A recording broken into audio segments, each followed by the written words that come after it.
dodging bullets, baby. This is beyond fairy tale. It's inconceivable. There it is! Doyle's done it! This is the greatest sport in the world!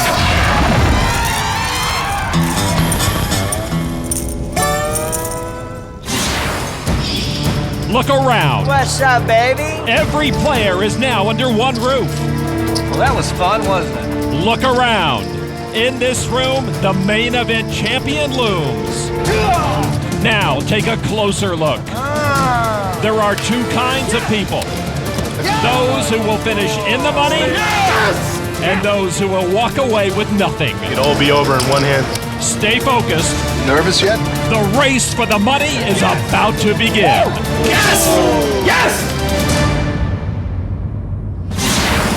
Welcome to the World Series of Poker presented by Milwaukee's Best Light. You are looking at a first for this main event as all the remaining players are seated together. Hello, everybody. I'm Lon McCarron along with Norman Chad. As we begin day 3, 797 players are left. Let's get the party started. It will take only 176 eliminations for the field to reach the money, and all the top pros are trying to position themselves to make a run at the main event title.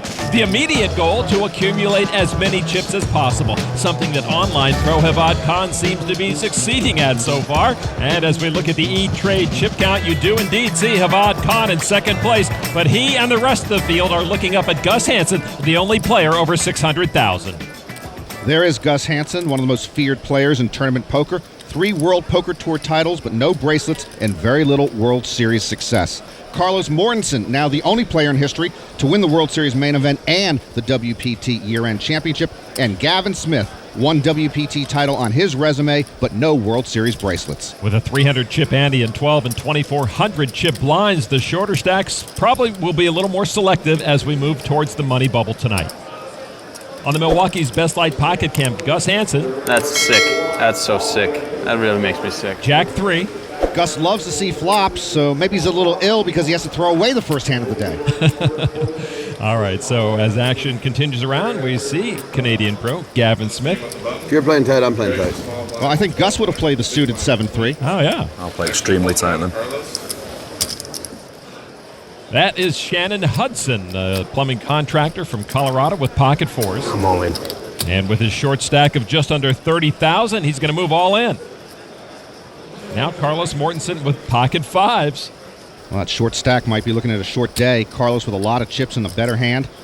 Hudson loves to play golf. If Mortensen calls here, Hudson might get a good tee time for later today. I call. Now, and Carlos will make the call. It's pretty nervy to do with pocket 5s. Action folds around now to the big blind. Ron Kluber gives it up. So Shannon Hudson with his pocket 4s will be all in against Carlos Mortensen. If Hudson sees the bad news, how come the pro always has the better hand? Isn't that amazing? Come on, 4. 2 outer, right? That's all I got. That's it. Well, you can maybe get like 8-8, 9-9 jack. Look at the diamonds and the clubs. He's got Gavin it covered. thinking creatively, an 8-8, 9-9 jack board, and they'd split the pot.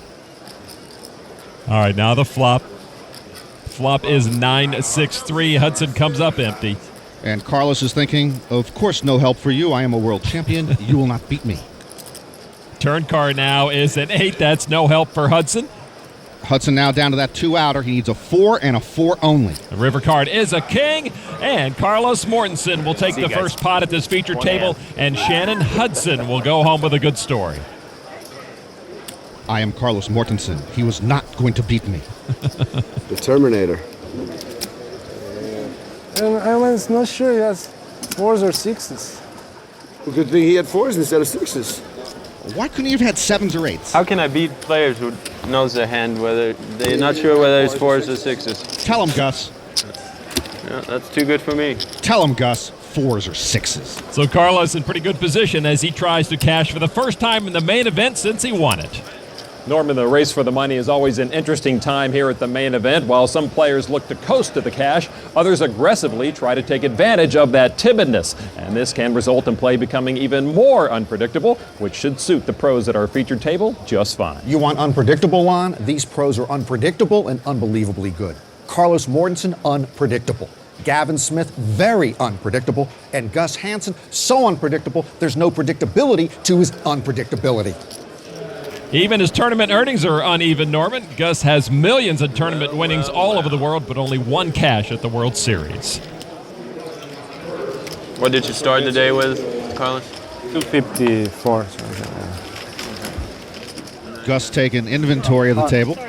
285, 290. So Carlos Mortensen looking pretty strong right now. He is the last pro to have won the World Series main event. And as we go to the outer tables, we find Robert Varconi, who began a streak of 5 straight amateurs to win the big one. Varconi rakes in a pot, looking pretty strong. Do you know how many past champions are left today? I don't know offhand. I saw Chris Ferguson yesterday. He seemed pretty alive. And there indeed is Chris Jesus Ferguson. His opponent has moved all in. Chris right now pondering a call. Jesus always seems to be alive in tournaments. I believe he invented game theory. Ferguson will fold that hand, look for a better opportunity to pick up some chips. He is one of the more outgoing champs, but there is 96 champ Huck Seed, who is more reserved. The always quiet Huck Seed. He has 2 Raz bracelets. It's hard to get 2 Raz bracelets. First, you have to find a Raz game. Well, Huck does the field a favor and knocks off a player and moves everybody a step closer to the money. From reserve to gregarious, Norman. Scotty Wynn never quieted a table. But if you took away the word baby, like 25% of his vocabulary is gone. Well, there's an all-in and a call at that table, and Yeah, we got it. Scotty and his opponent both have ace-queen. They'll chop the pie. A main event seat costs $10,000, but everyone to make the money tonight will earn at least twice that. The chip average in the room right now is about 160,000 chips. Back to our featured table. Gavin Smith with King Jack of Diamonds. Gavin looks bright-eyed and bushy-tailed today. He'll play that. That's a really smart play. I've never been accused of being smart. With Gavin, Gus, and Carlos at the same table, it's like a cat burglars convention, and they're all worried they'll run into each other at their next job. We asked Gavin how he learned to play poker. He told us, I haven't really. All right, over to Gus Hansen. With an ace and a jack from the big blind. Yeah, with a strong ace from the big blind line, Gus normally would raise here heads up. He might be a little wary of Gavin's raise from early position. And Gus looks a little worried, but he'll make the call. Well, we'll see Gus there, a little unpredictable. And Gavin's just a little bored. Gus has Gavin dominated right now. The flop 5-4-9, all hearts. Oh, that's a terrific flop if you have a heart or the heart to bet. Neither player with a pocket heart. I hate when I have to go down and look. There's no heart there, Gus. He's got a red ace, but it's a diamond. He checks.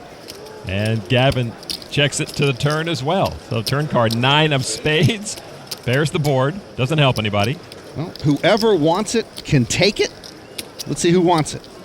Hansen first to act again. And he'll pass the action to Gavin, and Gavin checks again. What's with this check business? Why don't they just open up a tea shop together? River card, queen of clubs. Now with that ace in the hole, Hansen gets the check mark. But checks again, and they both check it down. May the best hand win. Those were 2 very passive, aggressive players. You know, on this hand line, if either one had even reached for chips, the other one might have folded. Geez, Lon, you could have won the pot from here. I think Gus is feeling pretty lucky to take down that small pot. Guess I could have won that at some point. I know the bet would have worked. The bet would have worked too. This bet would have worked.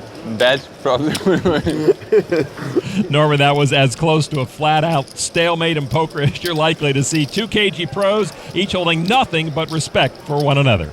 The 2007 World Series of Poker is presented by Milwaukee's Best Light, your best bet for great taste, Miller Brewing Company, and in part by E-Trade. It's easy, it's extraordinary, it's E-Trade. And Harris Entertainment. Pre-register for next year's World Series of Poker now at worldseriesofpoker.com.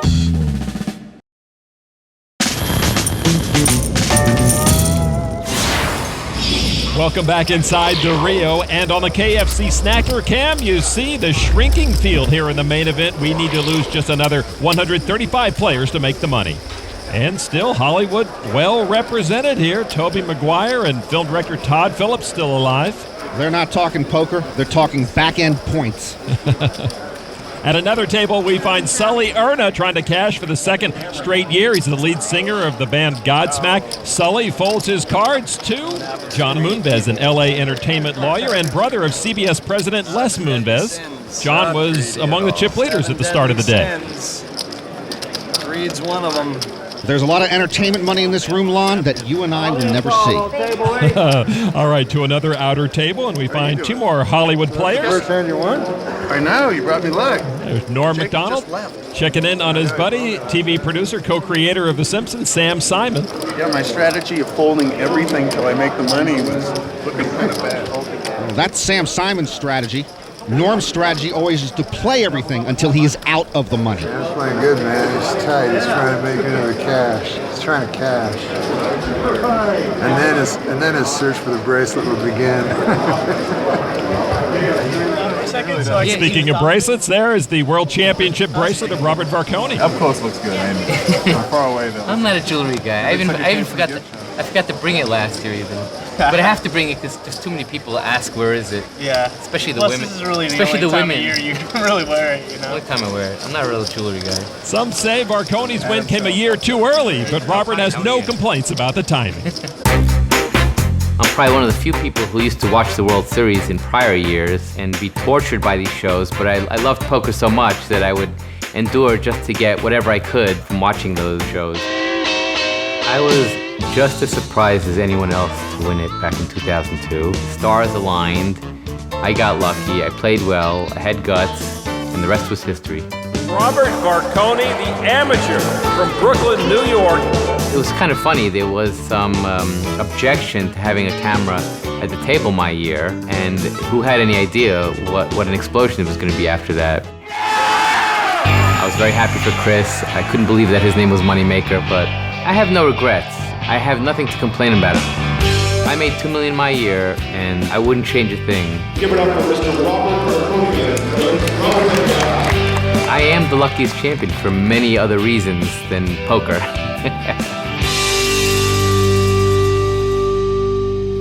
Robert named his first daughter Victoria in honor of his main event victory, and there's one of his other lucky charms, wife Olga, eliminated on day one, but she had a great run in the 05 main event. Olga did not play in last year's main event as she gave birth just before the tournament to the couple's second daughter. Mortensen won the main event the year before Varconi. Who's it going to be this year, Lon? The person's in the room right now. I'm going to find him. It's not that guy, I'll tell you that much. Gus Hansen now. The blind's at 1,500 and 3,000. Queen 10 of hearts. Before poker, Gus was a world-class backgammon player. But how much money can you make in backgammon? That stupid doubling cube. I never won. And he's moved into broadcasting the World Championships of backgammon also, so he's crossed over into our world. Ace-Jack suited for Carlos Mortensen. Carlos always loved poker. He busted every game in Spain and then came to America not speaking a word of English. He speaks plenty of English now. On the button, Mortensen makes the call of Hansen's raise. Now Ronald Kluber from the big blind. 8-6 of spades. Cost him $6,400 more to make the call. Maybe he's the winner. Mark down that Kluber guy's name. I will do just that. And now the flop. It is Queen Ace 5. Carlos paired his ace. Hansen his queen. Well, Gus gets middle pair. Kluber whiffed on that flop. Kluber first to act, and he checks it to Hansen. Hansen checks it to Mortensen. And Mortensen with top pair will bet 15,000. Kluber gives it up. That leaves us with Gus and Carlos, two pretty healthy stacks. And I don't think they trust each other. Hansen makes the call with his pair of queens. And these two eye each other looking for clues. 4 of clubs, no help to Hansen on the turn. Checks again. Carlos bets again, 30,000 this time. And this is where I wouldn't want to be in Gus's shoes. He has to figure out if Carlos is just being aggressive because he has position on Gus or if Carlos has a real hand. I can never figure it out. Which is why you're sitting next to me. Good for you. All right. I'll let you bluff me one time. Yeah. He figured it out. Yeah. Carlos will take the pot.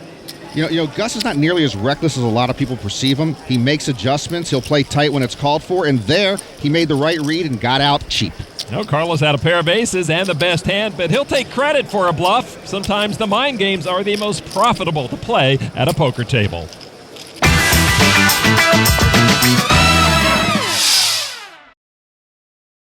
The World Series of Poker, presented by Milwaukee's Best Light. Main Event. Back inside the Rio, getting closer to the money bubble, and players trying to do anything to keep their mind sharp. There's the brother of 2005 Main Event champ Joe Hashem. That's Tony Hashem with a little exercising. Yeah, well, when Joe Hashem won in 05, I don't think his hands ever touched the ground. As European pro Jacques Arama switching out the specs, he collects those. He's got over 300 pair of glasses. Cocktails. And there is Hevad Khan from Poughkeepsie, New York, with a lot of chips, but won't play that hand. No Red Bull, no hands. I'm not going to play a hand until I get a Red Bull. Raise. You guys want these chips? I need a Red Bull. This guy needs another Red Bull like Paris Hilton needs another credit card. And there is the Iceman, Teddy Monroe, and it looks like he's about to make his exit. They melted the Iceman, Lon, in the middle of the desert. They melted the Iceman. So you're saying the Iceman goeth? Yes. Tommy Wynn knocked him off. I'll be here next year. They haven't seen the last of the Iceman. It's just the beginning. So with the eliminations, tables do get switched around here in the PokerGO, and Gus Hansen at the featured table now surrounded by a new cast of potential chip raiders. Gus takes notes on the recorder about hands and opponents. It works for him. I did the same thing during my second marriage, and it didn't help me. It didn't work for you. Now Hansen with 5 deuce offsuit. Gus has such a reputation for playing unusual cards and rag hands. His name is now attached to them. People will say, hey, I played a Gus Hansen hand. Well, he's going to test how serious the new players around him are. He raises it to 9,300. John Duffy.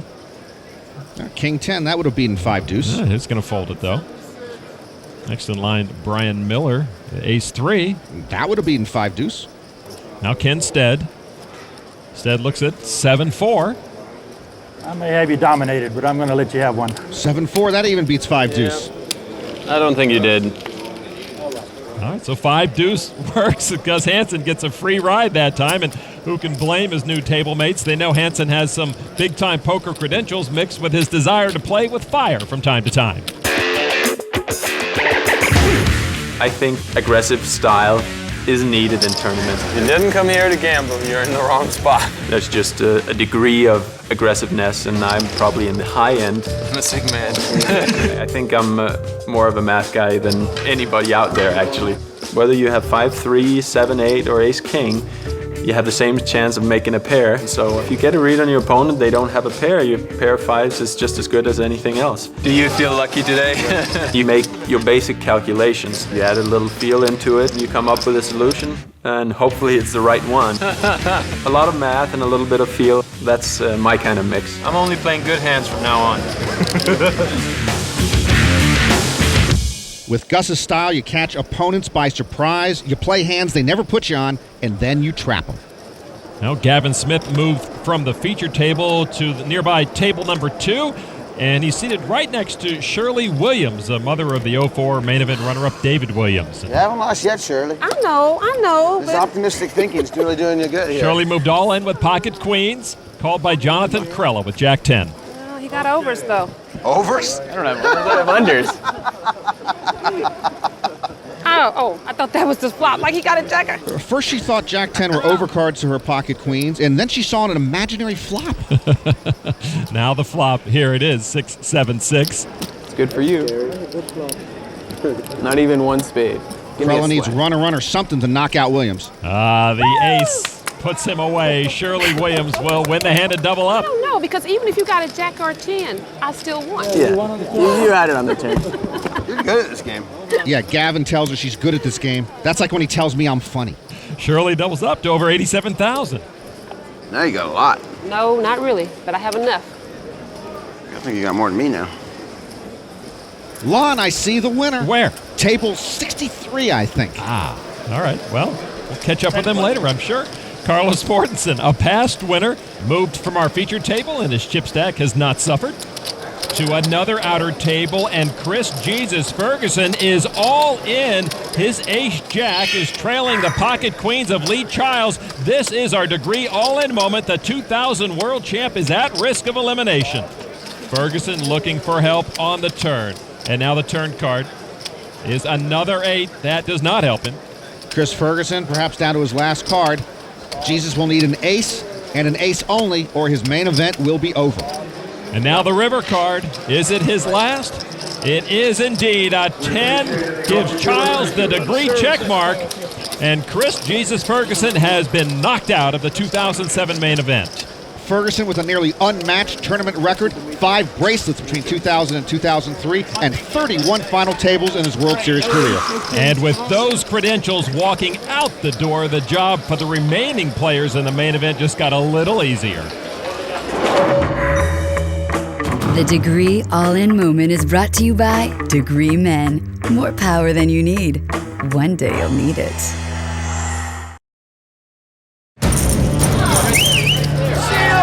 With every elimination, the field gets smaller here at the Rio. The nerves are wearing thin, and one by one, we get closer to the money. Now, don't worry, Scotty Wynn's not knocked out, just taking a break. I'm surprised Scotty doesn't just wear money around his neck. I'm bad. Hello, Scotty. Oh, I hope he had a breath mint.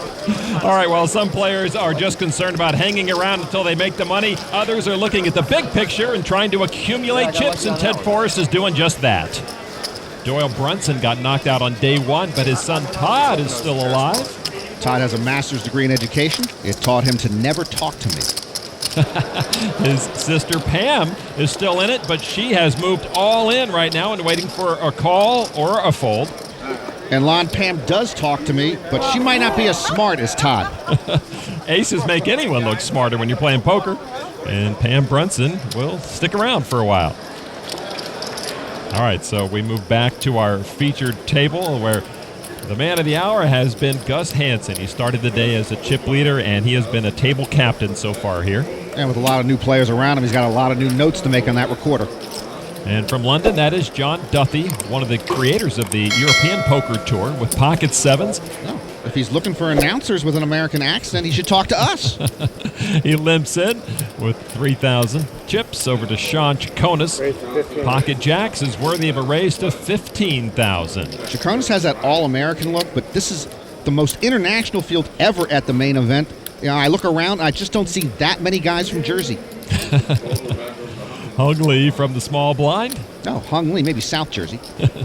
Now to Gus Hansen in the big blind with pocket eights. His best finish on the European Poker Tour is 5th place. Gus has homes in Copenhagen and Monte Carlo, but he spends a lot of time right here in Las Vegas, often plays in the big game when he's in town. It would cost Hansen 12,000 more to make the call with those eights. And he does. Now Duthie with sevens. And Duthie will make the call. A 3 pocket pair going to the flop. Jacks versus sevens versus eights. And here's the flop. The 4-6 tray. Duthie with a straight draw, but Chaconis still best with those jacks. Hansen with the pair of eights sees 3 undercards on the board. And he's going to push the action. 33,000. Gus bets 2/3 the size of the pot.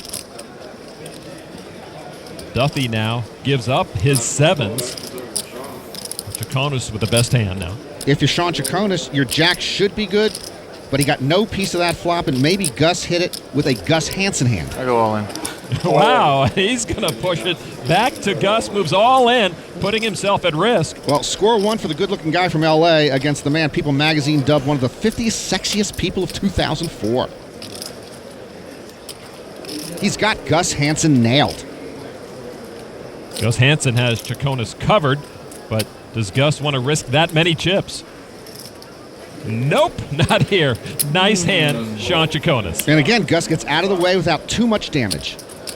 Well, Gus did give away a few chips, but he learned that Chaconis is not afraid to fire back at the Great Dane. Let's go to the outer tables, and once again we find Sully Erna, who has put all his chips at risk, but he's got pocket aces against Mike Crosby. I like elevator music, Lon. Godsmack, I don't know. Come on, baby. One time, hold up for me. How many times did he say one time? Keep them all high and picture-ish looking. Picture-ish looking? All right. The flop, well, it's got one picture in it, but that'll still work for Sully. He's ahead still. Erna in great shape to survive his all-in. Wants high cards. Hey, and he got the high cards. Was that high enough for him? A set of aces. Actually, a full house now on the river card. Will win it, and Sully doubles up. He doesn't listen to Godsmack either. God bless him. Ma, love you. Norman, over the years, we've seen a lot of ways to celebrate a double up. I hope that one never catches on.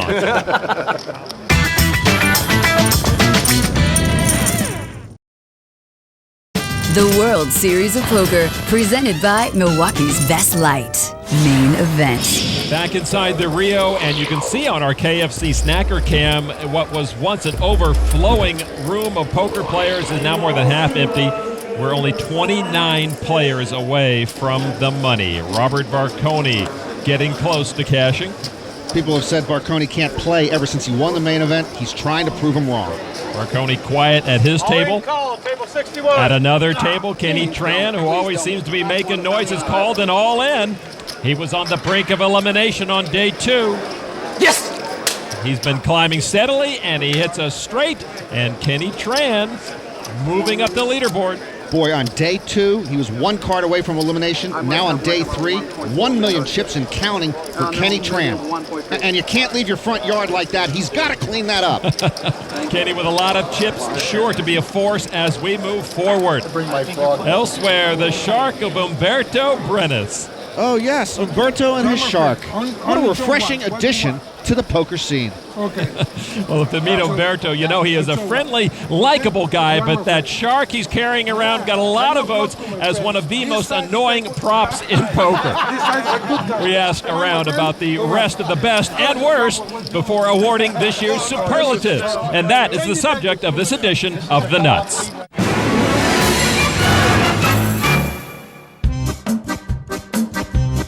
Best dressed? Oh, gosh. The best dress of 2007 is probably going to be Marcel Lusk. He's just so damn smooth.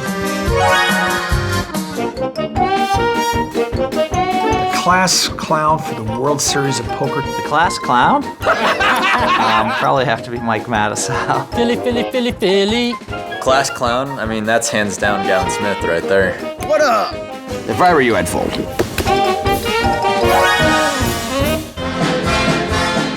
Poker's most athletic, Eric Lindgren. The guy's just a stud, man. Poker's best body. Let me think about that.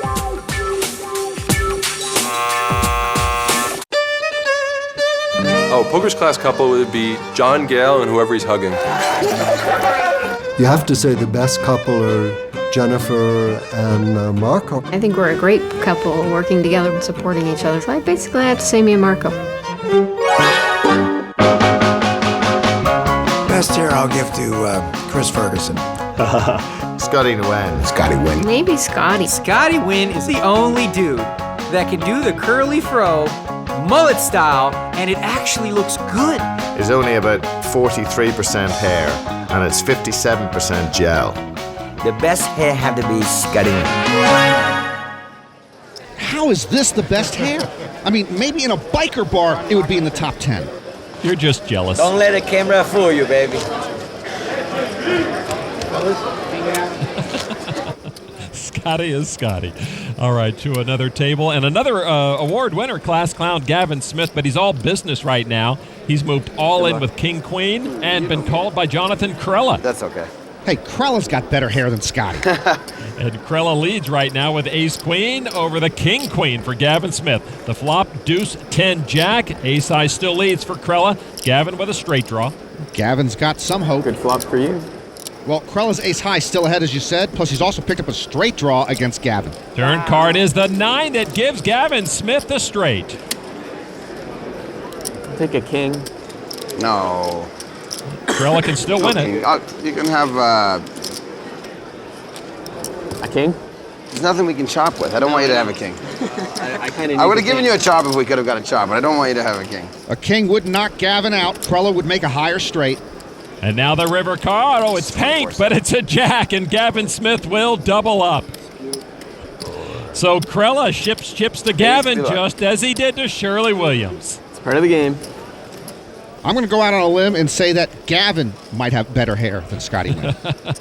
With that win, Gavin now up around 78,000 chips in search of his first World Series bracelet. Chip average in the room right now approaching 200,000. Gus Hansen talking to himself once again at our feature table. Did you get all that, Norman? He records his thoughts, yeah.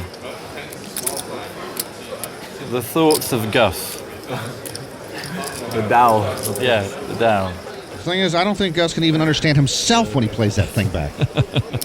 Well, this featured table probably not unlike a lot of others in the Rio right now. Some players playing tight to make the money, others trying to take advantage of that fact. On the Milwaukee's Best Light Pocket Cam, 9-5 offsuit for Gus Hansen. And this is the last I'll say on this topic. I'll take Gus's head of hair over Scotty's. Gus in late position, playing the 9-5 offsuit, raises it to 9,300. Did you say Gus just raised with 9-5 offsuit? Yeah. If he could just teach me when to do that. John Duthie now, 6-4 of hearts from the small blind. Well, he's got a hitchhiker. This is the type of hand Gus would call with from the small blind. He commits the 7,800 more now to the big blind. Let's get him.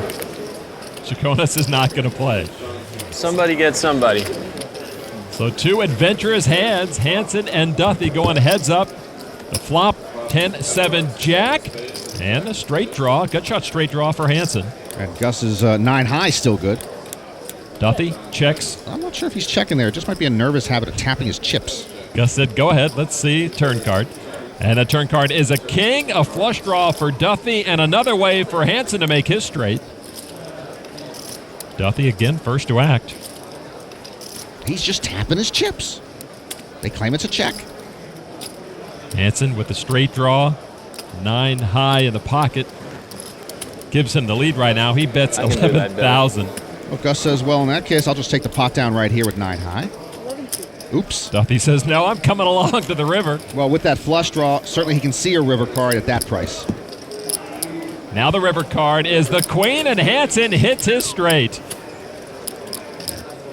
Does Duthie want to commit more here? He hasn't let out yet.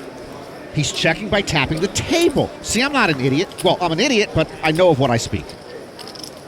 Hansen now with the straight. Now, I don't think Gus can make any more money out of this hand, but he did hit it on the river. He's going to try.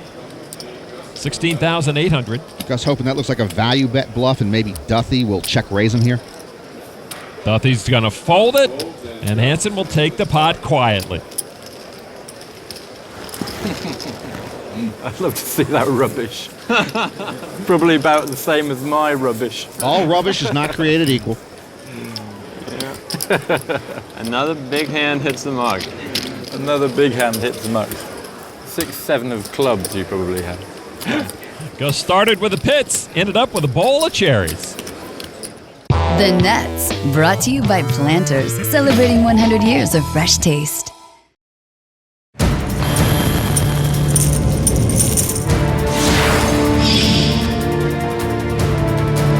The time is approaching. The eliminations continue, and the pressure mounts. Just a handful of eliminations to go before we reach the money. And the pressure is biggest right now for poker pro Ted Forrest, who finds himself all in and trailing going to the river.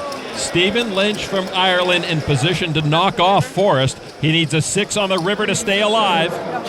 But he does not get it, and poker pro Ted Forrest has been eliminated.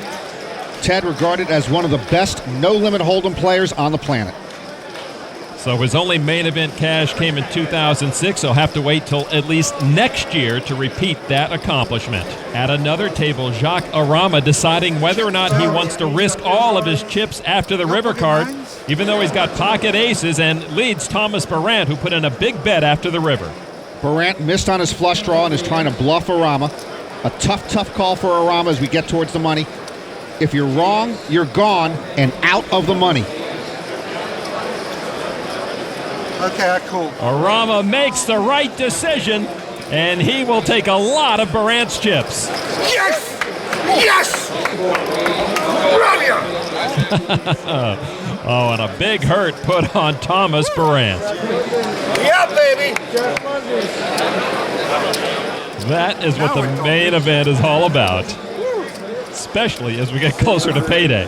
With just 10 eliminations to go, they're now playing hand for hand, which means each table will play just one hand at a time, wait for the rest of the room to catch up before beginning the next hand until we reach the money. On the E-Trade chip count, Kenny Tran, the leader, over 1 million chips. Hevad Khan has made a lot of progress tonight, 840,000 chips. Gus Hansen about where he started the night. A lot of the short stacks in the room, I'm sure, are sitting on pins and needles. The shortest stack here is Hung Lee with under 28,000 and Ken Stead with just over 100,000, but still in the danger zone. And if there weren't enough pressure on the short stacks already, Norman, the blinds are up to 2,000, 4,000 with a 500 chip ante from each player. John Duthie, 8-10 of clubs. He's the director of a couple of TV series in Britain. Another guy who won't return my phone calls. He limps in under the gun. Over to Mr. Stead. Says, nope, I'm going to hang on to all the chips I can right now. People get very tentative at this point, just short of the money. Nobody wants to go out. Minimum payout is going to be just over $20,000. That's twice what it costs to buy the seat. So it's well worth it to hang in there. Ace-8 offsuit for Gus Hansen. And Gus in no danger of going out anytime soon. He also limps in from the button. And he just calls with an ace, a bit unpredictable. Did I mention Gus is unpredictable? You did. Matthew Hilger, an Atlanta poker pro and author of a few poker books. From the small blind. That was a bargain for him, just 2,000 more, getting 9-1 on his money. The big blind is Greg Huffman. And if he doubles down, he'll get one more card. 9 deuce, checks his option, 4 players to the flop. Queen, queen, 6. Nobody hits that flop. Hansen's ace high is best. I mean, 4 players, 8 pocket cards. Nobody has a queen or a 6. Hilger and Huffman check. Duthie. That's 9,000, hoping to thin the field. Well, I like that bet because that just might send everyone packing. Gus Hansen is next, remember. Well, Gus isn't everyone. Hansen will take a shot, making the call.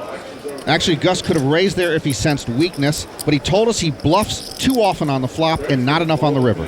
Hilger and Huffman folded, so Duthie and Hansen will go heads up again. Turn card 10 of diamonds, and Duthie now with a pair of 10s to go with those queens on the board. And Duthie checks it again. Gus with ace high and no draw. That's a recipe for bet, isn't it, for Gus Hansen? Hansen's thinking about it, and he will make it 13,000 to stay in the hand. Well, now he's bluffing on the turn. He didn't talk about the turn with us. And Duthie comes along. Duthie is a non-believer, and he's right. All right, now, these 2 to the river card. Ace of clubs, and that's the card that Gus was looking for. Earns him the check mark with aces up. Oh, look at this. Duthie reaching for chips, and he measures out 31,000. This is fun, Lon. From the flop on, the worst hand bet each time. Back and forth. First Duthie, then Hansen, then Duthie again. Gus seems very perplexed, and he hit his ace. It's one of those classic hands where I have no idea what you have. Absolutely no idea. Can you blame him? Duthie limped in, bet the flop, which Gus figures he probably didn't hit, then checked the turn, which he did hit, and now he bet the river, which missed him. Silly hand.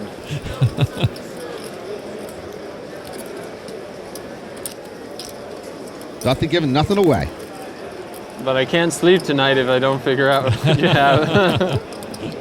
Well, I'm not going to figure it out. I'm just going to have you show me what it is. It's only one way he's going to show you. 31 expensive thousand. Gus can't bring himself to fold. He can't bring himself to call. Can he use a lifeline?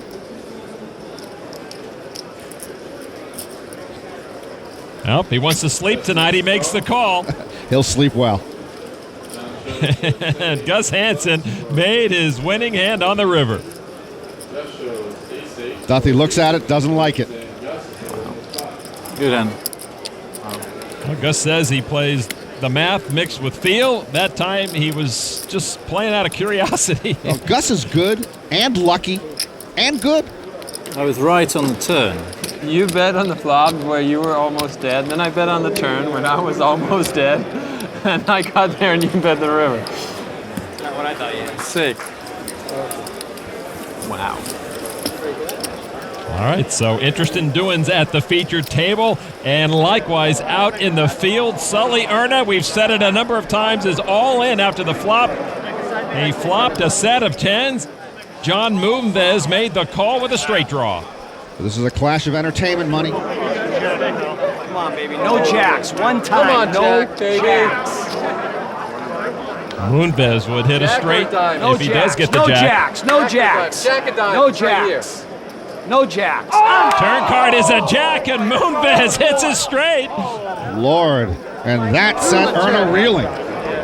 Sully Erna now on the edge of elimination. One card to come. Pair the board for me, dealer.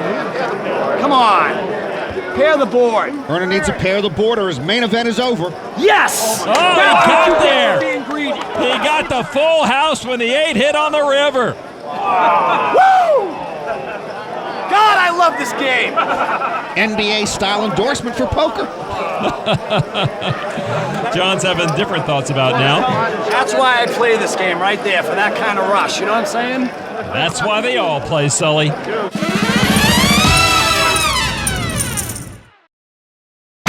The 2007 World Series of Poker is presented by Milwaukee's Best Light, your best bet for great taste, Miller Brewing Company, and in part by Degree Men, more power than you need. One day you'll need it. And the Rio All-Suite Hotel and Casino, home of the 2007 World Series of Poker. The countdown continues here inside the Rio Poker Room. We are close to the money, and people are starting to get giddy. Take one out with an all-in bout. 627 players are left. 627 players are left. 627 players.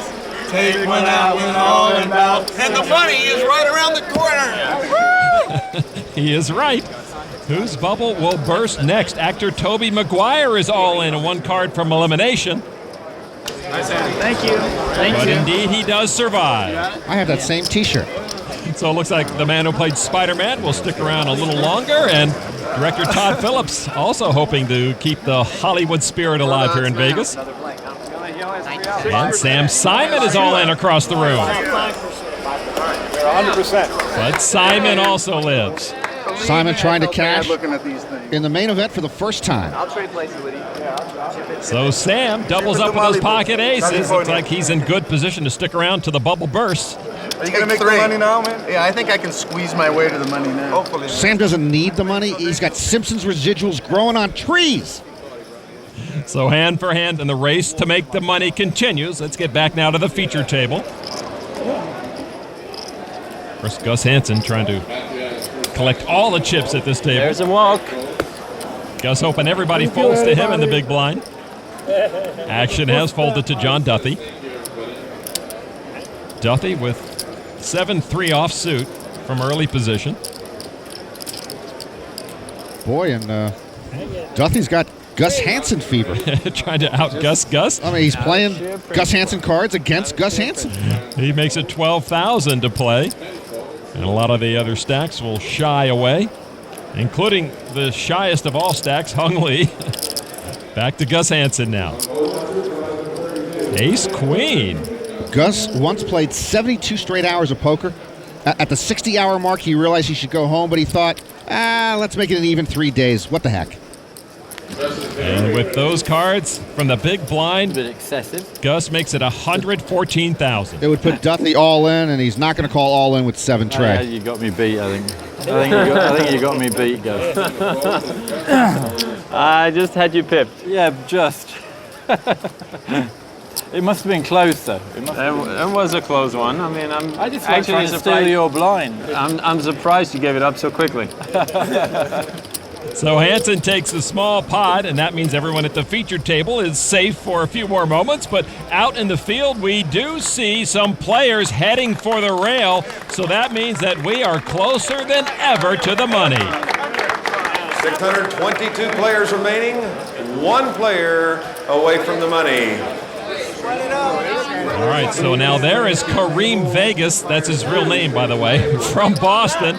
All in, going to the river. He's up against Art Cole, who has an ace-high club flush draw. I don't know how you can get this far and go out one away from the money. I would rather shave my head while listening to Godsmack. And Vegas will survive with his pocket nines. He actually looks like he should have been Bubble Boy.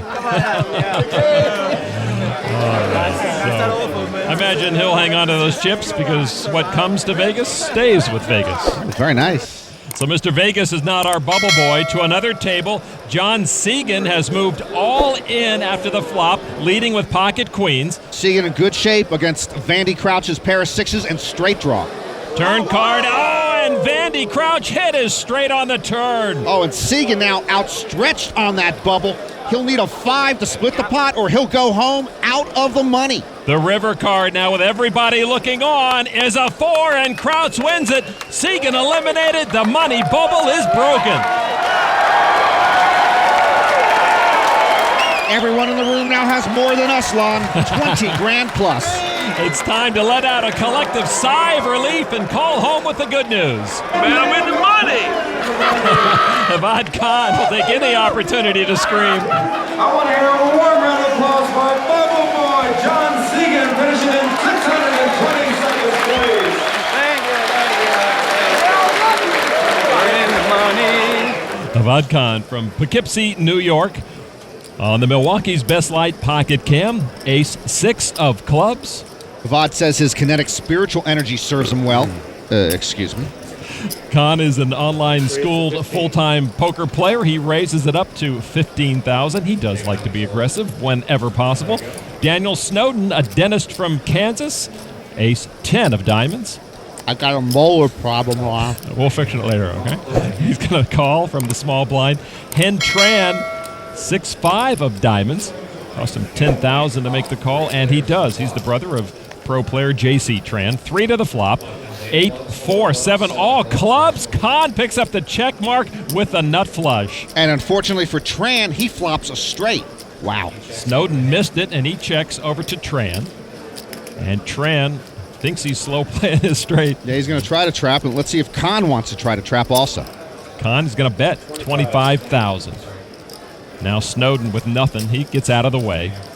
Tran loves to see that flop straight, and he'll come along with $25,000. I'm surprised he didn't raise. If Khan, say, has a pocket pair, one of the cards could be a club, and Tran wouldn't want to let him draw to flush for cheap. And now there's another club, the queen on the turn. 4 clubs on board. That could scare Tran and kill Khan's action. Tran first to act. He checked the flop. Now he bets $30,000 on the turn. Khan will smooth call. Yeah, Hevad now going to play it coy. These two stare down each other to the river. 3 of hearts. Khan, of course, still with a check mark. Tran bet the turn. He's reaching for chips again. Another $30,000. He thinks he's good. He doesn't believe Hevad has a club. Come on. And Hevad pushes hard, all in. And this would put Tran all in. He better become a believer right now, because his main event will be over if he doesn't believe. And Tran does believe, and Khan will take this pot. How we do it? Bulldozer! Yes, that's right. Keep going. He likes to say he bulldozes the tables. Bull is the right word. He digs deep to keep himself pumped up for this long grind, whatever works. Norman, everyone left in the field has made the money, so it is time for a well-earned sigh of relief.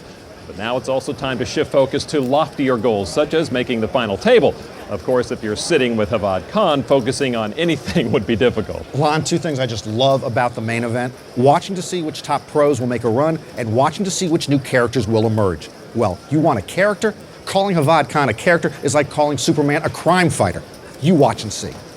Ooh, ah, ooh, ooh, ah, ooh, oh, oh, oh, oh, oh, oh, oh, oh, oh, oh. Sweet fancy Moses. Is that the monkey dance? That's the King Kong dance. King Kong dance. Let's hope beauty kills the beast. Unique indeed, but who could argue with his early success as we look at the E-Trade chip count? Though Kenny Tran is over 1 million chips, Hevad Khan is not far behind. Gus Hansen very strong, and the chip average right now just about 205,000.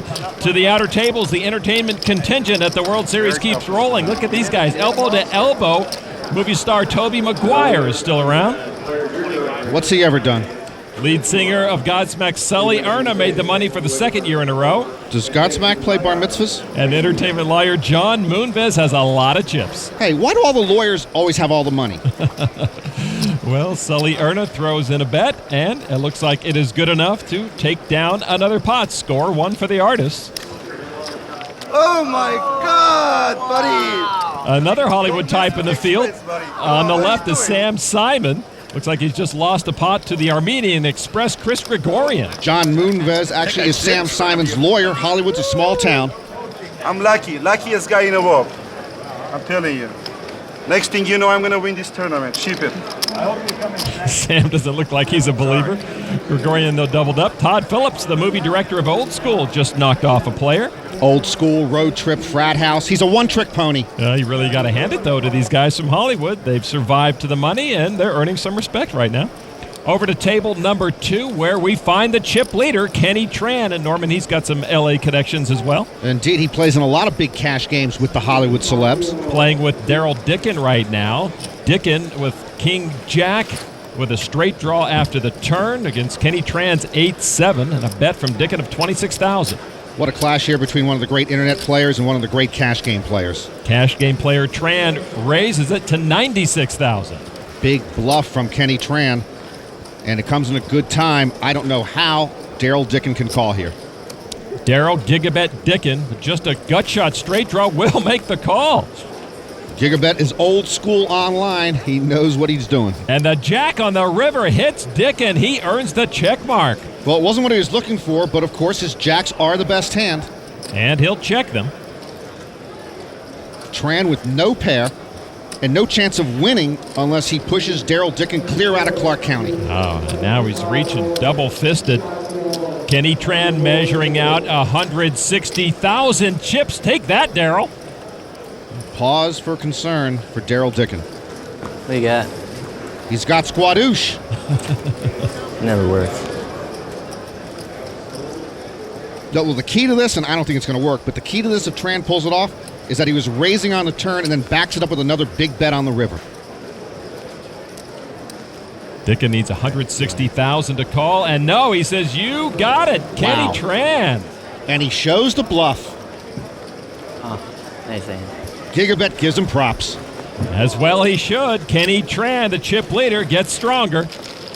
That's how you guys play here? That's why I thought you put me on. Oh, you need to get 9 high to win this game. 9 high. Great poker sometimes has nothing to do with good cards. The 2007 World Series of Poker is presented by Milwaukee's Best Light, your best bet for great taste. Miller Brewing Company, and in part by E-Trade. It's easy, it's extraordinary, it's E-Trade. And Harrah's Entertainment. Pre-register for next year's World Series of Poker now at worldseriesofpoker.com.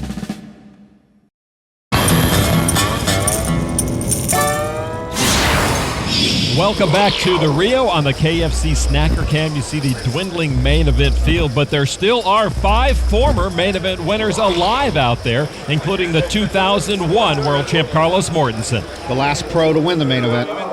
At another table, the man who won it in 2002, Robert Varconi, sticking around. The man who started the run of amateurs taking the main event. At another table, there is Huck Seed. He won the whole darn thing in 1996, one of the few years the main event was not televised. If it wasn't on TV, Lon, it didn't happen.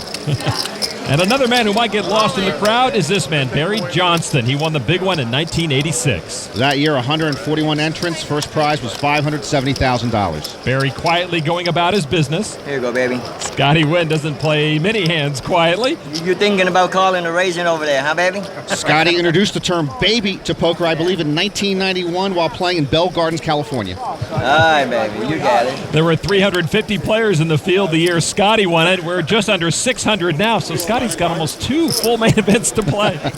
At this featured table, Hevad Khan owns one of the biggest stacks in the room. There is Christian Uberius. He was born deaf. He's now a professional poker player, one of the big group of Europeans in the World Series. 54 bracelets awarded in this World Series, 17 won by players born outside of the U.S. We've got to stop it. We've got to stop it now, Lon. $8.25 million to our main event winner this year.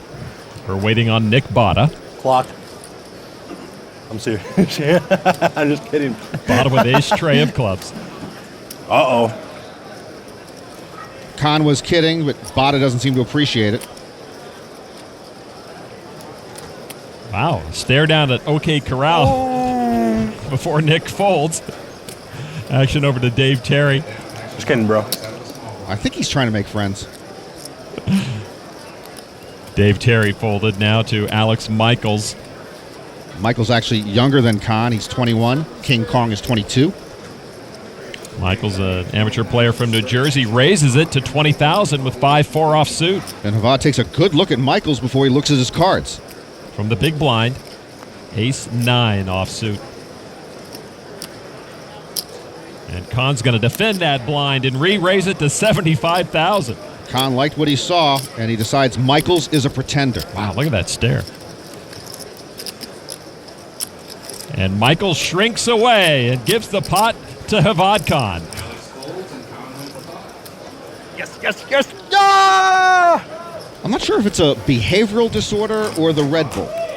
Let's go, baby. Let's do this. That's right. That's right. I don't care who he is. Get him. And the crowd goes wild. You know, before poker took control of every fiber in his body, Hevad Khan was a pretty typical college kid. I recently was a college student. I studied pre-med, accounting, and math major as well. While I was studying in school, I was playing a lot of poker. Give me that pot. I made a habit of playing like an $80 bankroll, turn it up to $200-300, run good, make 1,000, cash out, and buy some T-shirts, nice going out clothes, maybe some cologne. It just came to the point where I saw a lot of seriousness in poker. Now here I am, and things have just been going my way. Hold. I'm kind of a clown in a way. You just have to come into this thing like really enjoying life. You don't have to play cash games to know how to read people. Honestly, I was nervous at the beginning of each day, but as I got in a good amount of Red Bulls and I started getting a lot of amp from them, the nervousness was gone. 224-442, 224-224. I'm having a great time, and you know what? There's nothing more I can ask for. Hevad says his celebrations are not calculated and not intended to annoy. He's a nice kid, so I'll tell him this. They tend to annoy. I hope my brothers and I hope my family is watching. But you're damn right I quit school for this game, and I had 1 semester to go. Be a teacher? Okay. Well, Norman, after what we've seen today, perhaps Hevad is more suited for the card room than the classroom. To the outer tables, we find Olga Varconi continuing to stand by her man, and husband Robert reaping the benefits of having an aisle seat. Heck, I started rubbing Varconi's back, and he called security. Robert's not going to play that hand, and he'd rather enjoy the massage. And just across the room, Doyle Brunson's son and World Series bracelet winner Todd Brunson. Todd actually is the godfather of Jen Harmon and Marco Traniello's twins. Todd's sister is still here as well. Pam Brunson just a few tables away. These two have a last longer bet. And taking a look at their chip stacks, it looks like Pam is winning that race right now. Pam sometimes keeps jelly beans in a jar, and she'll throw them at players who give her a bad beat. But I think she might be nicer than Doyle. I know she's nicer than Todd. Well, she was not nice to that player, forcing him to fold. Dad would be proud. Across the room, you see a man you might recognize, 05 main event winner Joe Hashem. He was knocked out, but his brother Tony is still in the main event. He has moved all in with pocket jacks, waiting for a decision from John Calmer. He's so far ahead, it's amazing. How far ahead can it be? They've only got 2 cards. Actually, that's pretty far ahead. Oh, the gambler. He's going to gamble, he said, with 7-6 suited. Pocket tens, David? Tony turns over the jacks, and Calmer says, yeah, my instincts were right. Tony nearly a 4-1 favorite. Hey, 1 Hashem per hand. All right, here's the flop with Tony Hashem all in but ahead. I guarantee. And the flop, deuce, 8-10, a couple of clubs, straight and flush draws for Calmer. Ouch for Tony Hashem. It's practically a coin flip now for Hashem's tournament life. And now the turn card. And the 9 gives Calmer the straight to take the lead. Oh, and a virtual death blow for Tony Hashem. Queen. Queen of hearts. Queen or a 7. Hashem's going to need a non-club queen or a 7 to stay alive with a higher straight. River card. 3 of hearts. And I think Tony believes he's won the hand, but no, the straight for Calmer has knocked out Tony Hashem. Yeah, that's a 3 of hearts. No good. And so long to Tony Hashem with $20,000. That's okay. He can go spend some of Joe's money. John Calmer from Lancashire, England, knocking off the world champ's brother. Hope the Hashems didn't have a last longer bet with the Brunsons. The World Series of Poker, presented by Milwaukee's Best Light. Main Event. Welcome back to the Rio and the World Series of Poker Main Event. Let's get right to the outer tables. We find Gus Hansen tangling with John Duthie. When these two were at the feature table, they went at each other time and time again. With pocket queens, Duthie moved all in, and Hansen called him with ace-7. Hansen keeps getting the better of Duthie, a British TV director. Duthie in good shape right here on his all-in. And now the flop. And there's an ace, and Hansen takes command and puts Duthie on the edge. Boy, Gus has just had his number, and now Gus picks up a spade draw on the turn, so Duthie can only remain alive here with a queen of diamonds on the river. River card, deuce of hearts, and that's going to do it. Duthie knocked out by Gus Hansen. The worst hand wins again. I'm sorry, John. Go ahead, John. See these TV guys get right on the phone to go to work on their next project. Duthie finishes in 487th place. I had the worst hand again. Okay, I'll never make him move again. I play solid hands from now on. Yeah, that'll be the day. Umberto say, Oli. And do you think we'll ever see an Umberto all-in without seeing the shark? Doubtful. This show should have closed the night it opened. Who's the king? Who's the king? Oh, Umberto moved all in. He had kings. Surprise! Everybody folded to it. Oh, who is the king? Maybe that shark he holds is lucky. Who knows? Now there's a real card protector. That belongs to Darrell Brunson. He, of course, has been eliminated. It doesn't belong to Todd Brunson, who looks like he could use a little good luck right now. And actually, right now, is in the possession of Pam Brunson, using Casper to fuel her main event run. So far, it's working out better than she or her father ever imagined. My parents really didn't want me playing cards. My brother was always encouraged to become a professional poker player, but my dad never wanted me to become one. It's my man. He never wanted me to date one either. 10 bracelets for Darrell Brunson. My dad is very stubborn. Wow. I've always been strong-headed myself, and I really wanted to play the main event. So I asked my dad to stake me, and he said it was too much of a crapshoot. My brother offered to take half my action. I really want to outlast the boys. I just want to show them I can. I hate to take issue with Texas Dolly, but he'll throw away $500,000 on a trick shot on a golf course, and he won't stake his own daughter in the main event? Doyle! So Pam and Todd still alive. We'll see who wins that last longer bet. Back to the featured table. Hevad Khan has been unstoppable so far, and he welcomes a new player to this table, Randall McLaughlin from Colorado.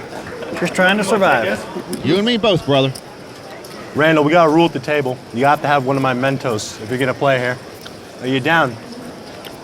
Are you down, brother? Are you down for a Mentos? Don't do it, Randall. Don't do it. There you go. He took it. He'll now be screaming and hollering like a maniac within an hour. Just took my whole thing.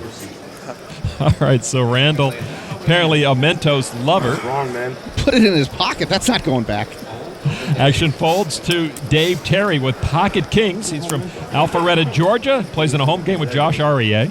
Didn't he used to be Conan O'Brien's sidekick, this guy? That's not Andy Richter. A raise is $17,500 to Hevad Khan with 2 jacks. Khan re-raises to 51.5. Hevad's going to want his Mentos back eventually. Action on Wayne Johnson. He's got Queen 10 and folds. I'm all in. And Terry moves all in. Khan calls him with pocket jacks. Terry way ahead. Come on, hold up one time. He's never had kings hold up? Terry and some of his buddies had a year-long series of tournaments to send one of them to the main event. Terry was the winner. And Terry way ahead of Khan right now. His kings against the jacks of Khan, and the flop has the king in it. Terry puts a hammerlock on his hand. Khan would need runner jacks or runner straight to knock him out. 3 of spades on the turn gives Terry the check mark. Hevad drawing dead with his jacks. Hevad does not have a non-victory celebration. Hey, nothing. It's all good. Yeah, you got to lose every now and then. You got too many chips. Khan takes about 100,000 chip hit. Actually, 105,000. I think he just ate a chip.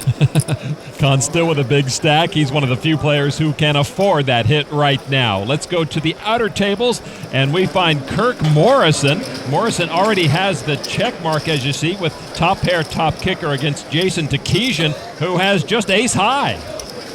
Kirk's been running in place today, trying to get something going. He checks the river over to Takesian, and Takesian comes out with 75,000. Trying to take Kirk off his hand. Kirk with a pair of kings and top kicker. You're tough, mate. God, dog, stop it. Just sit still for 1 second. Call. Oh, Kirk's going to make the call. He's going to like what he sees. Yeah, good call. Gotcha. Kirk, a tough man to take chips off of. And Kirk Morrison will take that hand. Boys can't run with me all day. For a while, you can run with me. Not all day. He's now had 5 cashes in this World Series of Poker. Across the room, we find Scotty Wynn, who has been moved to another table, sitting with fellow pro Todd Brunson. Brunson has moved all in with pocket queens. He was called by the ace queen of Avi Cohen. You vultures finally got your chance. It's all day they've been waiting for me. Norman Chad's had him waiting for here. Make sure you get Todd get knocked out. I'm going to laugh at him. His sister lasted longer than he did. Is he about to get knocked out? Yes. He's ahead. That is I'll in good lose this shape. hand, I'll never hear the end of it. I'll do it. All right, the flop is 5-7-9. Todd's still good with his pocket queens. Todd appears to be in pain, even though he's nearly a 7-1 favorite. Turn card now. Oh, and there's an ace for Cohen. And now Todd's going to need the last queen in the deck or his day is done. River card is not a queen. Todd is gone. Todd just got knocked out? Are you kidding me? Todd Brunson's sister outlasted Todd Brunson. Extra, extra, read all about it. Todd Brunson's sister outlasted Todd Brunson. The ultimate walk of shame. Right by Pam. Told you I wouldn't hear the end of it. I repeat, Todd Brunson's sister outlasted Todd Brunson. I'm the last Brunson standing. Thank you. Guys, remember that, Todd and Dad. Pam's on a roll. Who's going to stay coup next time? I think I see another bracelet in the Brunson's future.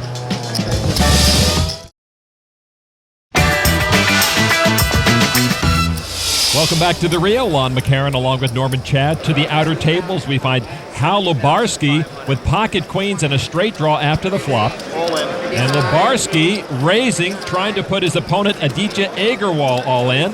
And Agarwal with a double belly buster straight draw does put himself at risk. Lubarski in great shape here to knock out another player. So now the turn card with Agarwal all in. It's a deuce, no help to Agarwal. Agarwal is going to need an ace, a king, or a 9, or his day will be over. River card is another deuce. Hal Lubarski takes down the pot and knocks off Aditya Agarwal. Team Lubarski is pumped, and what a story. Hal Lubarski is carving out at this main event. And with that win, Hal moves above the chip average in the room. The chip average right now is about 283,000. Back to table 2. The river card is out. Kenny Tran with the best hand. Aces up and top kicker. Darrell Dicken, aces up and a worse kicker. Dicken checks again over to Kenny Tran. Boy, this is a tough table. Bill Edler, a bracelet winner, is here. Gigabet's an internet legend. Tran, a cash game monster. After the check, Tran bets 60,000.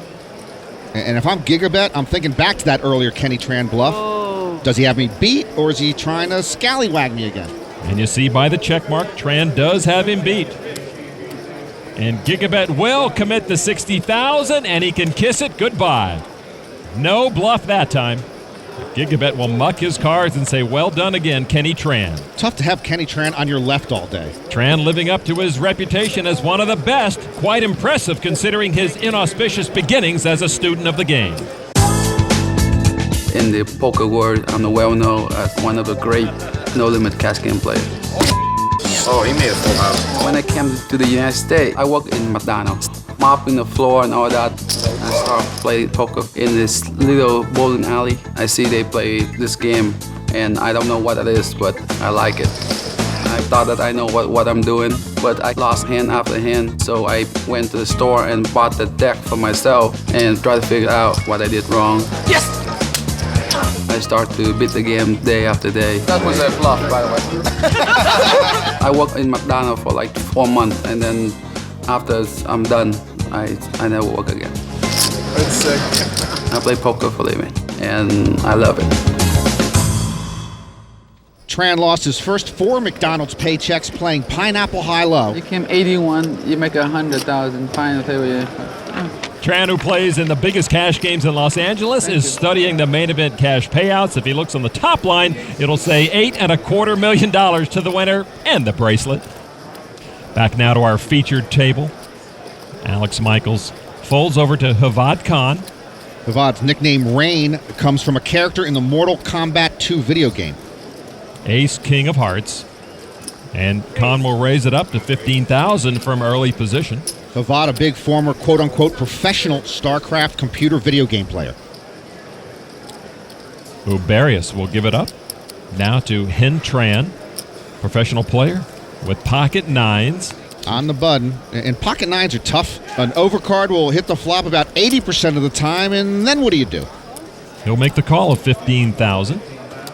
Bada gives it up, and Terry, who took a lot of chips off Khan a short while ago, will not tangle with him now. So Khan and Tran will go to the flop. The flop is Trey, Queen, King, a pair of kings for Khan to take the lead. And if I'm Tran, that flop does paralyze me with the king and queen out there. Khan checks it. Tran will check as well. Maybe Tran smells a rat and he didn't take the bait. Turn card, a deuce is a blank for Tran. Hevad Khan now will bet $25,000 with his kings. Hevad was a math major, but he says he's not a math guy at the table. Yet at this main event, he seems to put in his money with the best hand an awful lot. Tran comes along with his pocket nines. River card is another deuce, and that gives Khan the check mark. He can only lose by folding. He'll have first action. Hevad has kings up, and I think he's doing some math in his head right now. And he comes up with a figure of $30,000, thinking he's got it won. Well, he'd bet about 2/3 the size of the pot on the turn. Here he only bets about 1/3 the size of the pot. I think he is trying to keep it small enough to get a call. Tran with those pocket nines will commit no more chips, and Hevad Khan is back to his winning ways. Yes! Yes! Yes! That's right, baby! You're supposed to act like you've been there before. I'm going to give him the benefit of the doubt and assume he hasn't been there before. Let's hear it, crowd. Hoo, ha, hoo, hoo, ha. Now you do it. Hoo, ha, hoo, hoo, ha. Come on, guys. Come on, guys. Hoo, ha, hoo, hoo, ha. Let me hear it now. Hoo, hoo, ha, hoo, ha, hoo, hoo, ha. Nobody thinks he's funny, huh? Let me hear it now. Ha, hoo, hoo, ha, hoo, ha. There may be a Hevad Khan fan club somewhere out there, but they certainly haven't found their way to the Rio just yet. The World Series of Poker, presented by Milwaukee's Best Light. Main Event. Welcome back to the 38th World Series of Poker and the main event here in the Rio Poker Room. We are under 400 players now. And at one of the outer tables, men the master, visiting with Chris Gregorian. We're gonna sweat. Sam Simon watching on. Short stack Gregorian, push all in without looking at his whole cards. Your teacher says don't look at your My cards. coach is here. He said Your no look coach? poker. No look poker. No baby. look poker. The great Okay, concept. No one by look one. two. One by one. Oh my God, master. You might have a king in there. He's up One against king pocket is queens, though. You. King. One king. That's all we need. Ha! Oh! 8-9 of diamonds. One time. Oh, Gregorian got 2 diamonds on the flop. Slow down, slow down, baby. Diamond. Oh, it's a blank on the turn. Oh, and he got the diamond to win the hand on the river. All you can eat, baby. All you can eat, baby. Unbelievable, bro. No look poker might sweep the nation. Or Springfield, wherever that may be. All right, we move from the frivolity of that table to a more subdued Gus Hansen. Hansen in a hand right now with Brian Miller. And Gus throws out a big bet. Miller is going to make the call. Now it's time for a showdown, gentlemen. I hit the river. Hansen hit a full house. Gus Hansen.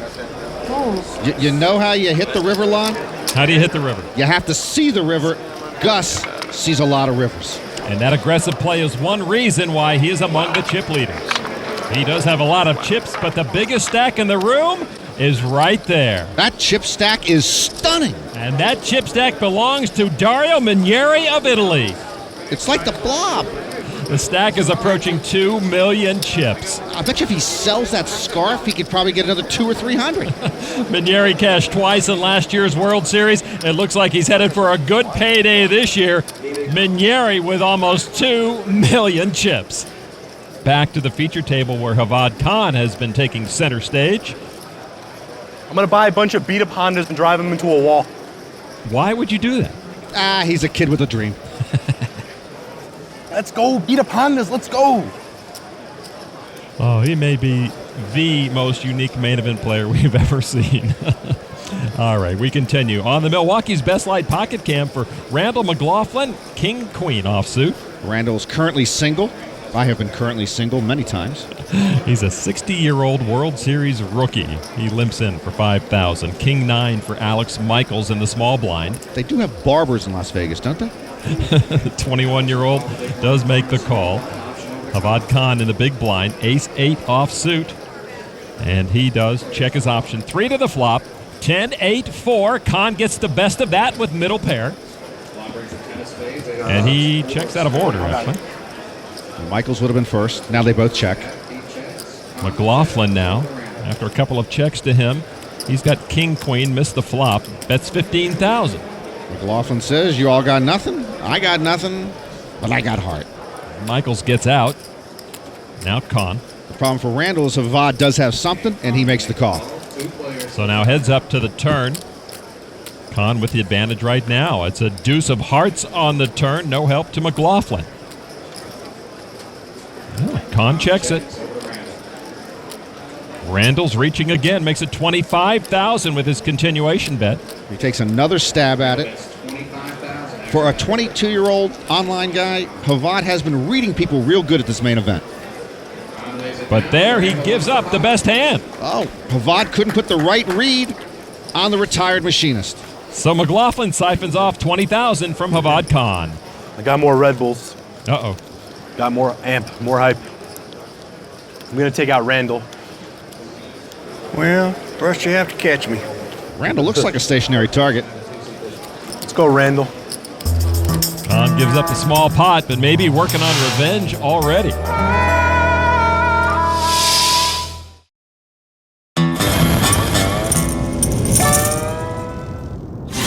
Welcome back to the Rio and the main event at the outer tables. Spider-Man and Sharkman have found each other. He promised to give me a $1 to my dog. Every time I rub it in the tournament, I come get chips. Vaudeville meets Tinseltown.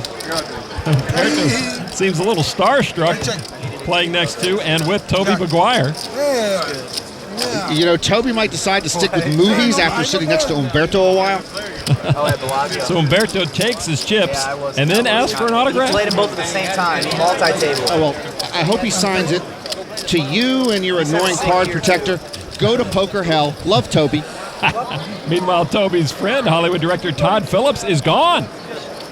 Harry Potter knocked me out. Darrell Dicken does the job. He does look like Harry Potter. You know, I'm not even sure the Harry Potter movies grossed this much. Good point. So while Darrell takes his time to stack his chips, we find another mover and shaker here in the poker room and in Hollywood. That is John Moonves, who is accumulating more chips as he knocks off another player. Oh, good. I don't want these Hollywood guys to go hungry. Moonves has been near the top of the leaderboard for quite some time now. He'll be the first to tell you he has picked up a poker tip or two from that illustrious LA home game he takes part in. I play high-stakes home games with a lot of top Hollywood stars, some of the biggest names in the business. I'm going to leave it at that. I'm going to protect their confidentiality. We bring in great players and challenge ourselves. I've played with Annie Duke, Kenny Tran, can Phil Hellmuth. You know, that's the beauty of poker. It's not like golf. I can play with Tiger Woods and I will never ever win a hole off of him. I can play with the top pro and on any given night, I may come out the victor. I love poker. This is my summer vacation. You know, a lot of my friends go off to Hawaii for a week. I sit in a room full of 2,000 sweaty men. We're almost there to the money, boys. I'm an amateur. I know it. I admit it. But I'm hoping to hang with the big boys as long as I can and see how it comes out. You know, I live in Hollywood too, Lon, but I'm playing liar's poker against 7-Eleven clerks while they're playing Hollywood home games that I'm never invited to. How much do you owe? $1 at a time. Well, John seems to have a knack for playing big stack poker, and he continues to gain strength at the outer tables. Back now to our featured table, where the strong man with his King Kong dance has been Hevad Rain Khan. This feature table doesn't look like a Hollywood home game crowd either. Michaels now will fold. Action on Khan. Ace and a 6. He's got the weak ace. Hevad doesn't go to any home games. He sits at home and plays a lot of sit-and-go tournaments, sometimes 20 or 30 at a time online. From late position, he raises to 15,000. And let me know if Randall is invited to a Hollywood home game. Then I'll know I'm on the D-minus list. McLaughlin with 7-8 offsuit into the muck. Christian Uberius now from Sweden with pocket kings. He's in the big blind. As we mentioned, Uberius was born deaf. He says it actually is an advantage. He has full focus at the table to read everyone's body language, and he can pick up very important information. Uberius is going to raise to 55,000. Back to Hevad with the weak ace. The weak ace is like a bad marriage. You wake up every morning with too much downside. Hevad with a huge raise. Uberius then moves all in. And Khan feels like he's been caught. I call. And he will make the call. This is the degree all-in moment. Uberius at risk, but in good shape with those kings. I guess Hevad figured he's too invested in this pot. That's in. But he's really calling off way too many chips here, I believe, with that ace. Hevad very nervous about this, and Uberius in great shape now to double up. All right, now let's go to the flop. The weak ace for Khan versus the 2 kings for Uberius, and now the flop. Oh, and there's another king! Oh, Hevad-like reaction. What's good for the goose is good for the gander. Hevad would be the goose. Turn card now, and the goose is cooked. Uberius earns the degree. Checkmark. Khan drawing dead. That's in. Khan got a little overzealous, and it cost him big time. Uberius hooked the whale and landed over 300,000 chips in his stack. Nice. Hevad is good-humored about it. Uberius sees how quickly fortunes can change. There was a regret. It was that right there. As Khan takes a big hit to his stack. Nice hand. The Degree All-In Moment is brought to you by Degree Men. More power than you need. One day you'll need it. The 2007 World Series of Poker is presented by Milwaukee's Best Light, your best bet for great taste. Miller Brewing Company, and in part by Degree Men. More power than you need. One day you'll need it. And the Rio All-Suite Hotel and Casino, home of the 2007 World Series of Poker. Back inside the Rio, and the last Brunson standing, Pam finds herself all in with pocket queens against Sven Abelson, and just like her brother Todd, she's got queens against an ace. Hoping to avoid the fate of Todd. And the flop, and she does not. Abelson hits the ace on the flop and puts Brunson on the edge. Oh, she's so nice. Let's give her runner clubs. She's going to need a lot of help. The turn card now is a spade, a 6 of spades, no help. And now Pamela Brunson will need a queen and a queen only, or her main event is over. The river card now is a deuce of hearts, and that will end the main event for Pamela Brunson. Hey, call me, Pam. We'll talk about Todd. You outlasted him, right? Hey, we don't even have to talk about Todd. Just call me. Lon, get her my number when the night's over. So Pam walks away with her first main event paycheck. Goose. At another table, someone destined for a much bigger payday, Darrell Dicken, our chip leader. We saw him knock off Todd Phillips a moment ago, trying to do likewise to another table mate, and he does. I've got to tell you, that is a ludicrous look. I do like those colors. Minieri is like a black hole. All chips in the Rio poker room being sucked to him right now. So what a day he's had. On the E-Trade chip count, you see Minieri is the leader with 2.4 million. Kenny Tran down in 4th place, 1.1 million, and Gus Hansen rounding out the top 10. All right, let's pick up action now at table number 2, where Kenny Tran with ace-6 of diamonds is sparring with Raymond Rami, a South African player. Rami leads with pocket eights after the turn. And he checks the turn to Tran. Kenny Tran reaching for chips, makes it 48,000. Kenny in full bluff mode again. And a check raise all in from Rami. Nice read from Rami, and Kenny's hand just got caught in the bluffing cookie jar. That's 250? Yeah, about 250. 248 from Rami. 248. Well, Kenny's just stalling before he tosses his cards into the desert night. Flush draw? Sorry? Yeah, flush draw? Can't hear you. Huh? I don't understand what you're saying. No English? I speak English. He speaks English? Better than the rest of us.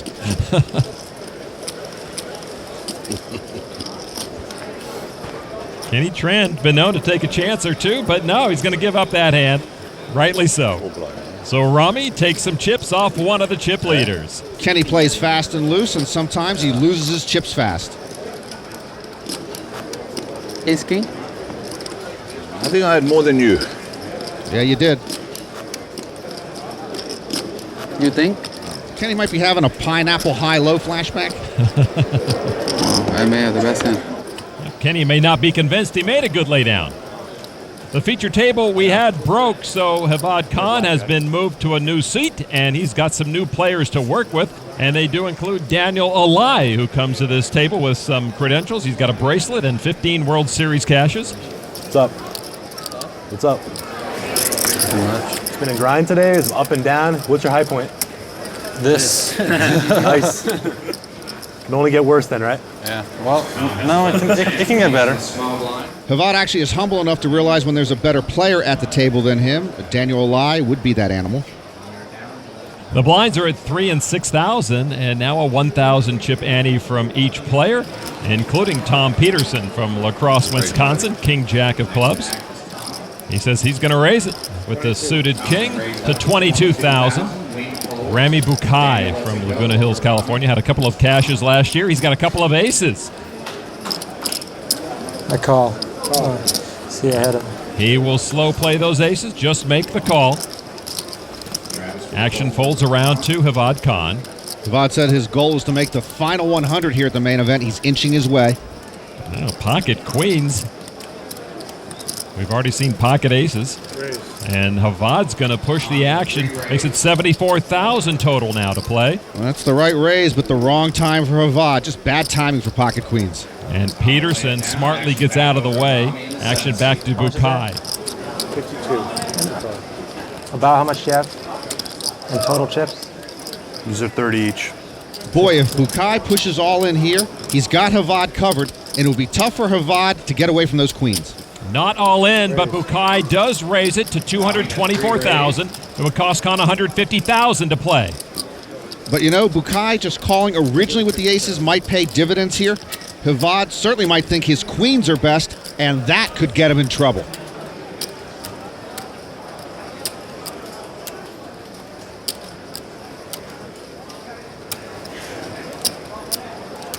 Come on. Call. And Khan does step into it. And Rami will make the call. And finds out he's in trouble. Over the ace of diamonds, ace of clubs. Nice hand. He lost a lot of chips to Uberius a while ago, and now seeing all his chips disappear is a possibility. Nicely played. Boukai outplayed Khan, and Hevad just might be silenced. Now the flop. And oh my! Quad queens! Oh my God! Oh my God! My goodness. Quad queen. Holy Oh, nobody can believe what they're seeing. Remaining two aces left in the deck. Break that turn because the dance is coming, baby. King Kong's in wardrobe. Turn card is a 5 of spades. Boukai drawing dead, and Khan has come back from the dead.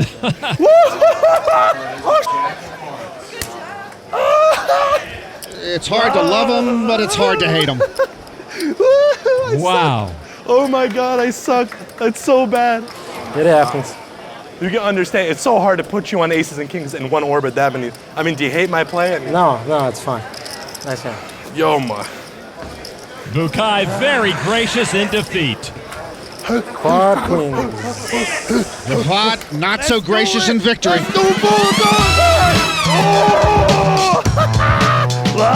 In an unbelievable turn of events, the irrepressible Hevad Khan just barely danced his way around elimination. But after making the money, day 3 turned into a misstep for others. Guess we'll try again next year. Still, an impressive celebrity contingent remains. I don't care, I want more! And Halabarsky continues to dream of his own Hollywood ending. Many top pros remain in the hunt for their first main event title, while 5 former champions are still looking out for number 2. No Day 1 chip leader has ever won the main event, and that streak continued with Jeff Norman's elimination. But the Day 2 chip leader, Gus Hansen, is still thriving. Yet everyone is now looking up at the surprising young chip leader from Italy, Dario Minieri. For Norman Chan, I'm Lon McCarran. See you next time from the World Series of Poker Main Event.